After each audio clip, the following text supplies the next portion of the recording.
So right now I want to cover a very special case of matrix multiplication called the outer and inner products. Okay, so these are two kind of examples of matrix multiplication that have to do with vectors as matrices, right? So everybody good with me saying x and y are going to be n-dimensional vectors? Putting on board with that? So they are one of these guys, right? X is a vector, it's got components, there are n of them. In this class we make these column vectors, right? So if you had to tell me the size of this thing as a matrix, what would it be? It's either n by 1 or 1 by n, right? So it's n by 1 because it's rows by columns, right? N by 1. You guys with me on that? So y is another vector. y1 through yn, right? And what size is y? Y is also n by 1. Are you with me on this? Okay. Now I'm going to add a new symbol that I promise isn't particularly complicated. It's going to be this symbol. Little t. I'm going to put that in the exponent, so I'm going to define this.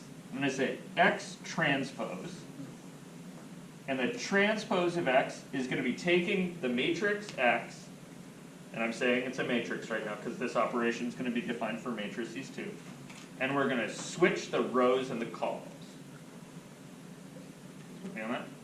In this case, that will look pretty simple. I've got this column vector. If I transpose it, I'm going to exchange that column into a row.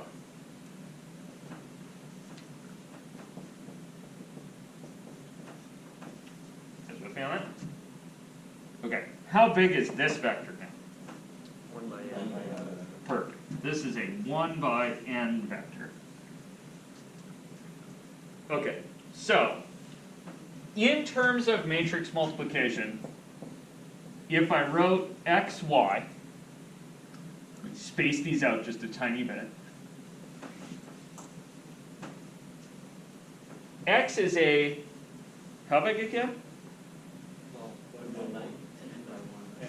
X itself is an n by 1 vector, right? Yes. N by 1. And y itself is a also n by 1 vector.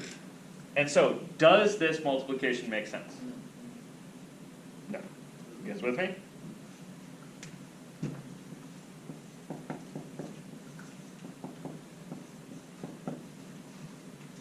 This is true in general. Vector multiplication is generally not defined. There are a couple special cases where it is, the complex numbers being the kind of obvious one. It is very seldom defined. You good with this? So, as matrices, this wouldn't work even in the complex numbers. Right? There would be a different operation. But as matrices, if I take x transpose and multiply it by y, you guys with me on this? X transpose has a size. How big is X transpose? 1 by n. Okay. So that's 1 by n, and y is n by 1. So this is defined, and how big is it? N by n? 1 by 1? N by 1. Okay, good. It's either n by n or 1 by 1, right? So the part that makes you able to do this is the n's on the middle, and the outside gives you the resulting size. Right? So this is the row vector, x1, xn. Guys, I just said a word here. I said the word row vector.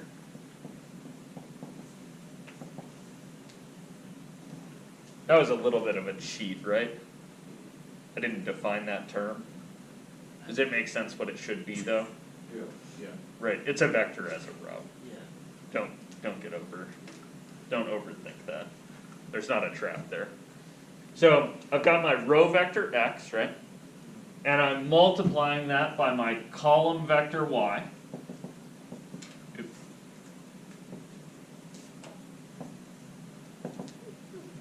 You guys with me? So that's my 1 by n times n by 1. And so the result is going to be 1 by 1.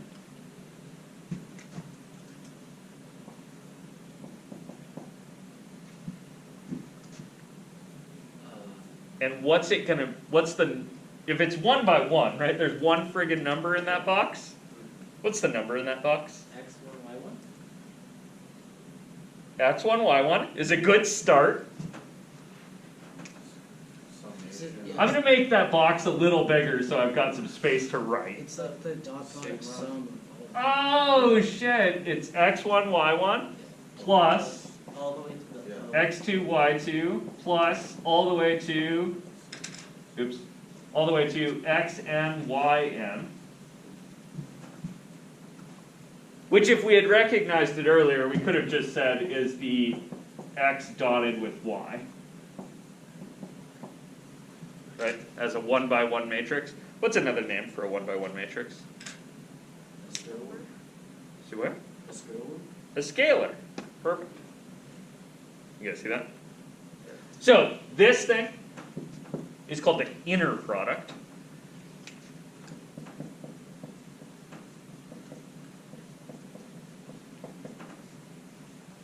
And that's a fancy way to write the word dot product for usual vectors.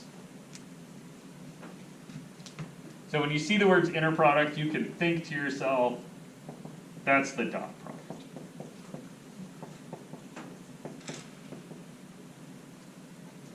You guys with me? That gives me a convenient way to write the dot product. So instead of writing x dot y, I can write x transpose y. And then it'll make sense as matrices or as vectors. Does that make sense? Okay, so this is the inner product. What is the outer product going to be then? I'm guessing Switch the Y. Y transpose. Yeah. For this case. Or just like y times x transpose. There you go. Or x times y transpose. You guys with me on that? Talking about x, y transpose here. And that's, x is a, well, x is an n by 1 vector, right? Yeah. So, let me give myself a little space here. So that's x is n by 1, and then we're multiplying by y transpose. And y transpose is 1 by n. You said the outer determines the size. Yep, so the inner two things tell me that I can do this. And the outers give me the size. So this is going to be an n by n matrix. Which feels way too big. You guys with me on that? Yes. Okay. So, in terms of writing this down, I need to write down my x as a column.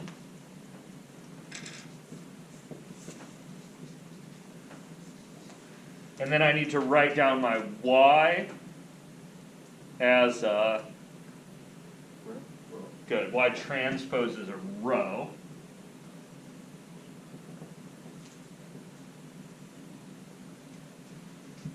It's all with me? And then this should give me a box that's n by n. And I'm kind of struggling to figure out what the hell you fill it with. A bunch of dot products. Good, a bunch of dot products, right? So the way I do matrix multiplication is I should pick this column up. That's the scalar y1, right? And I should drop it onto x1. Yeah. Right, another way you could think about this is with the matrix row multiplication picture, right?